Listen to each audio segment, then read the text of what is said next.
नरकासुर की कथा। प्राचीन काल में पृथ्वी पर अत्याचारों का अंत करने के लिए भगवान विष्णु ने अनेक अवतार धारण किए। उन्हीं में से एक कथा है नरकासुर के वध की, जो अहंकार, अधर्म और अत्याचार के अंत की प्रतीक है।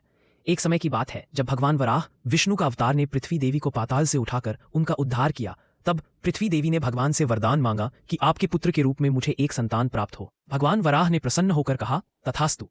कुछ समय बाद पृथ्वी देवी के गर्भ से नरकासुर नामक बालक उत्पन्न हुआ। वह बलवान, तेजस्वी और बुद्धिमान था। उसे भूपुत्र भी कहा गया।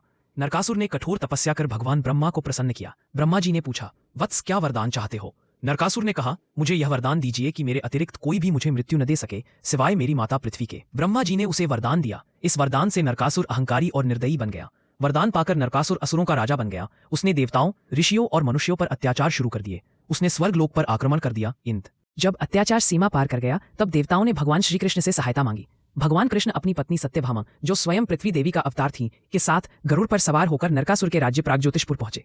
नरकासुर ने अपनी असुर सेना के साथ घमासान युद्ध किया। कृष्ण ने अपना सुदर्शन चक्र चलाया, परंतु नरकासुर बार बार जीवित हो जाता था, क्योंकि उसे अपनी माता से ही मृत्यु प्राप्त होनी थी। तब भगवान कृष्ण ने सत्यभामा को संकेत दिया।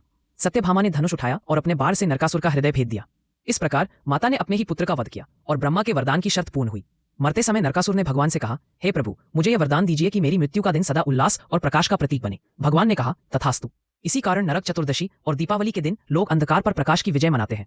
नरकासुर के वध के बाद भगवान कृष्ण ने उन 16,000 कन्याओं को मुक्त किया। उन्होंने कहा, अब समाज तुम्हें अपमानित करेगा, इसलिए मैं स्वयं तुम सबका पतिदेव बनकर तुम्हारा सम्मान पुनर्स्थापित करूंगा। इस प्रकार भगवान कृष्ण ने सभी से विवाह किया और उन्हें सम्मानपूर्ण स्थान दिया।